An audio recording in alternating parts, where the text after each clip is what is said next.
At Kiss the Ground, we help to inspire and educate people about the benefits of soil and why it is so important on our planet. Soil has the ability to sequester carbon, and I think a lot of people don't know that.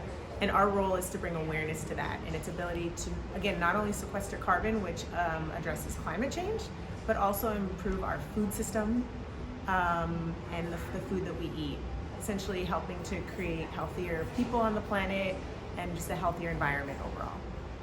I mentioned carbon sequestration, and what carbon sequestration is basically putting carbon back in the soil. And the reason why we want to put it back in the soil is because there's too much in the atmosphere.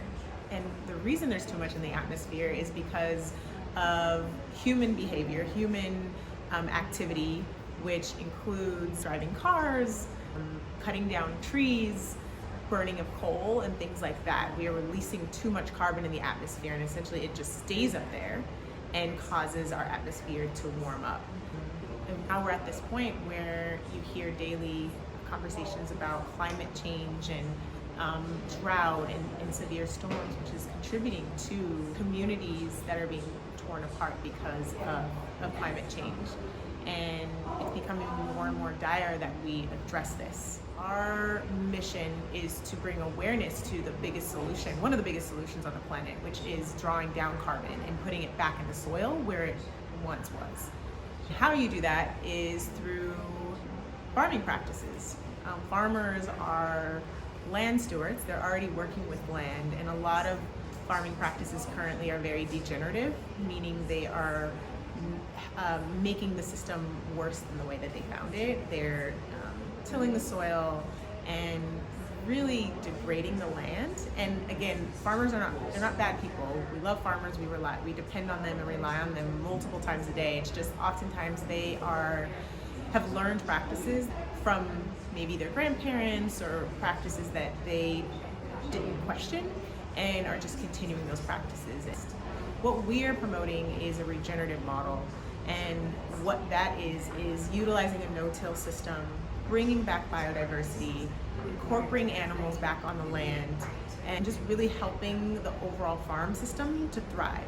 Essentially, you can witness it with a naked eye. Oftentimes, it's just seeing the animals and the life that's back on the farm, birds, bees, insects. And oftentimes those are simple signs that an environment is thriving when you see life.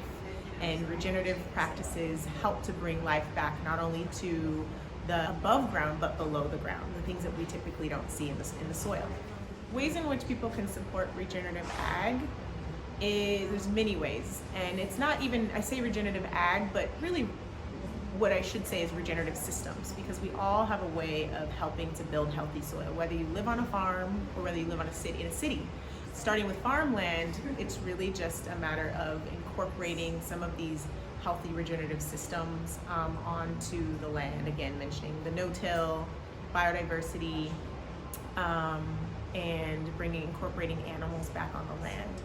If you live in a city and you don't have access to farmland but you want to participate, you can participate in a community garden, looking at your local gardens and actually engage and find ways to be around plants and the natural living systems, and help to regenerate soil in your own community.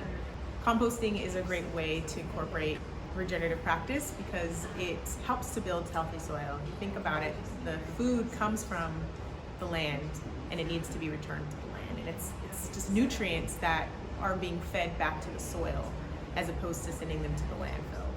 Other ways is going to the farmer's market, getting to know your farmers, talking to your farmers about what their soil building practices are, and just starting to plant the seed. Because a lot of farmers, again, I see farmers as unsung heroes, really. Many people, I'm still learning how to help my garden bed thrive, and it really gives me a deep sense of gratitude for the people who base their livelihood on growing food. And so it's just expressing gratitude first to the farmers, the people who grow our food, and also just start inquiring about what their farming practices are.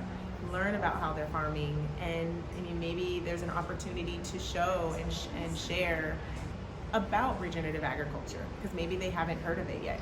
Just connecting with the land, I feel like, is the first step in really understanding how these systems work, because it allows us to observe, slow down and observe, and see our food in a very different way that oftentimes many of us don't see.